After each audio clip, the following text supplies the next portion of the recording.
Hare Krishna. Hare Krishna. Finally my desires have come true to actually do a reading in the snow. Right. Haribol. Haribol. But you have to guess where we are in the snow. We are in the countryside, of course, and we are at Gitanagari Dham. Haribol. Haribol. Shishi Gitanagari Dham ki Jai. jai. And right behind you, right over there, is the entrance to the Radha Damodar temple. We were just inside, but they're just having their lunch. So we're going to do a quick reading, and then we're going to go back in for the arti and kirtan. So this is just going to be a quick reading, and of course we're sitting in the snow outside, so it's a little chilly. Not for me, but for the missus, of course. Not for me. Okay. So where are we? Canto 4, chapter 28, text 54. Om Namo Bhagavate Vasudevaya. Om Namo Bhagavate Vasudevaya. Om Namo Bhagavate Vasudevaya. Text 54. My dear gentle friend, both you and I are exactly like two swans. We live together in the same heart, which is just like the Manasa lake. Although we have been living together for many thousands of years, we are still far away from our original home. Purport. The original home of the living entity and the Supreme Personality of Godhead is the spiritual world. In the spiritual world, both the Lord and the living entities live together very peacefully. Since the living entity remains engaged in the service of the Lord, they both share a blissful life in the spiritual world. However, when the living entity wants to enjoy himself, he falls down into the material world. Even while he is in that position, the Lord remains with him as the Supersoul, his intimate friend. Because of his forgetfulness, the living entity does not know that the Supreme Lord is accompanying him as the Supersoul. In this way, the living entity remains conditioned in each and every millennium. Although the Lord follows him as a friend, the living entity, because of forgetful material existence, does not recognize him. It's interesting. As soon as I read the verse, and it says, although we have been living together for many thousands of years, we are still far away from our original home. As soon as I read that, I was thinking, actually, as soon as we got here, like just even here, we went to Bhaktivedanta Swami Srila Samadhi, and then especially when we walked in the temple room, Prabhupada's class was on, Prabhupada Murti was there. We haven't seen the deities yet because they're having their lunch, but we will see them soon. But immediately felt at home, you know. It felt familiar, and this is Prabhupada has done this because if you can go to any ISKCON temple and it's familiar, you know there's Prabhupada deity, okay, pay your respects, and then temple room is, and the pictures, who's on the walls, whoever they have the Guru Parampara or someone like pictures of Krishna deities, and always dressed, there's a certain standard where they ISKCON dressing, as it were. And it's all very familiar. And I was thinking, and it just feels, it's not like I've gone to any other, Hindu temple where you maybe, hey, don't do that, hey, we don't do that here, whatever, when you have a faith temple, because we don't know how to behave, as it were, what they do. So all glories to Prabhupada, like sitting here in the extremely sacred Gita Nagari, so many great souls have come through this place and served here. And it's like a little oasis, home away from home, as it were. And it says, we're still far away from our original home. True, back in the spiritual world, but actually it just feels like we are in the spiritual world, to be honest with you. Prabhupada's created that, and that's also there when we're in the Lower East Side in New York. It's home, when you go to the temples, when you go to the places of connection with Prabhupada and that. It's interesting, Not just any old scenery sitting in the snow, like. Yes, that's his that phrase. He built a house the whole world could live in, and so here we are. True. And wherever you go, He's kind of welcoming you. Yeah. Welcoming you home. I think you know this is your place. Absolutely. You did 54, right? Yeah. Text 55. My dear friend, you are now my very same friend. Sorry. My dear friend, you are now my very same friend. Since you left me, you have become more and more materialistic.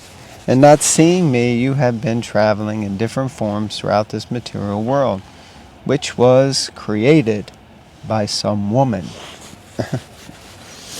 Purport. When the living entity falls down, he goes into the material world, which was created by the external energy of the Lord. So that's interesting, because here we have it again. Prabhupada clearly making the statement about, falling down and coming to the material world. Anyway. This external energy is described herein as some woman, or Prakriti.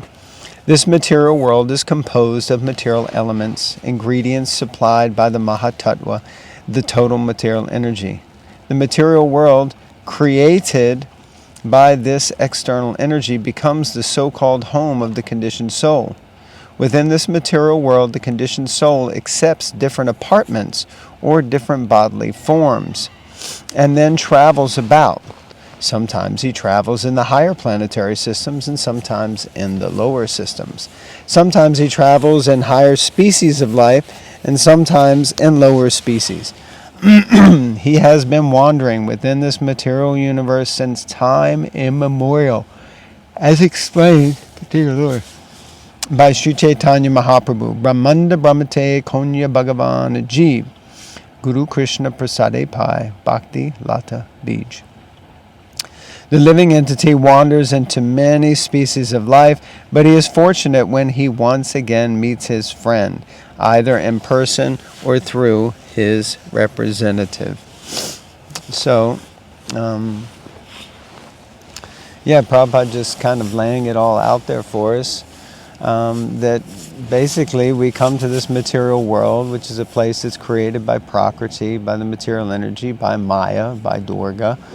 And she's doing it in the service of the Lord, for us to have as a place of some sort of refuge, to come here and think that we can enjoy. So it's like Maya builds this sort of playground, but perpetually there's some challenge or difficulty, someone falling. And actually, as I was just saying that, I was just, somehow, I don't even know where it came from, but I was remembering being on a playground in I think it was like kindergarten years, which means, 5 years old, 4 or 5 years old.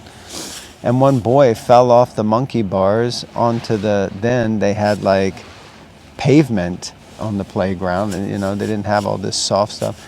And he just cracked his skull. And it was like, we were all like, And, this is the material world. We come here, we think we can play, but actually there's just perpetual difficulties, challenges, sufferings. And we get to the end of our life and we're just preparing to say goodbye to it all. Meanwhile, the material energy doesn't really care two figs. It just wafts over us like a wave, wafts over the sand and takes out part of the sand and brings in some other stuff. And life just carries on. Everything just keeps going. And what was it we were doing recently? And we were somewhere and someone had passed. And we saw that, we went to visit my family members. And, we went to the house of the mother-in-law. And, everyone's just getting on with it, talking about how they're going to repaint the place. And, it's like, and this is the material energy, And the basic fact is that we're just not meant to stay here. Like Prabhupada coined the phrase, like a fish out of water. We're here and we're flapping around and we're thinking we can enjoy, but we just want to be back in the spiritual world. And that kind of goes to what you were saying, that when you come here, you feel like, oh yeah, this is it. This is that place. This is where I can feel safe, where I can feel like I'm at home again. So, by the mercy of Prabhupada, the spiritual master has come to guide us back to our spiritual home. Even here in the material world, there are these little embassies, these temples, which are embassies of the spiritual world, which means when you're in them, it's like being in the spiritual world. Just like if you go to the American or French embassy, they're equivalent of being on American land or French land or whatever land, British land, like that, Indian land. Native Indian. Is the end of that purport there. Yes, final paragraph. Actually, it is Krishna who personally advises all living entities to return home back to Godhead. Sometimes Krishna sends his representative, who, delivering Krishna's very message, canvasses all living entities to return home back to Godhead. Unfortunately, the living entity is so greatly attached to material enjoyment that he does not take the instructions of Krishna or his representative very seriously. This material tendency is mentioned in this verse as Gramya Mati, sense gratification. The word Mahim means within this material world. All living entities within this material world are sensually inclined. Consequently, they become entangled in different types of bodies and suffer the pangs of material existence. So that's obviously what stood out, is sometimes Krishna sends his representative, who, delivering Krishna's very message, canvasses all living entities to return home back to Godhead. Jai Prabhupada. Jai Prabhupada. But yeah, his attachment to enjoying is very strong. Very strong. Even if you're following the path, and then you might think, yeah, I just want to go on holiday, or I just want to have a day off, as it were. Like day off meaning go do some, not like break the regs and that, but meaning just chill and that. And then there's this phrase in social media, they like to throw these phrases around, like you should build a life so great you never want to take time off from it. That's not the exact wording, by the way, but it's like that. Like, that, live a life so great that it's like you're not looking to... Yeah, you're not trying to escape from it. Right. From your own life, sort of thing. Right. Like you love your life. Yeah. There you go. And you can still love your life and still want to come to a nice place like this as to have a break from, the intensity of city life and experience something different. There you go. No problem. Okay, we're going to stop now because the arti is going to start in 1 minute. All right, and we want to be present. So thank you all very much. Come to Gita Nagari if you can. Yeah. And take darshan, see the cows. Pennsylvania. It's in Pennsylvania. Hare Krishna. Hare Krishna.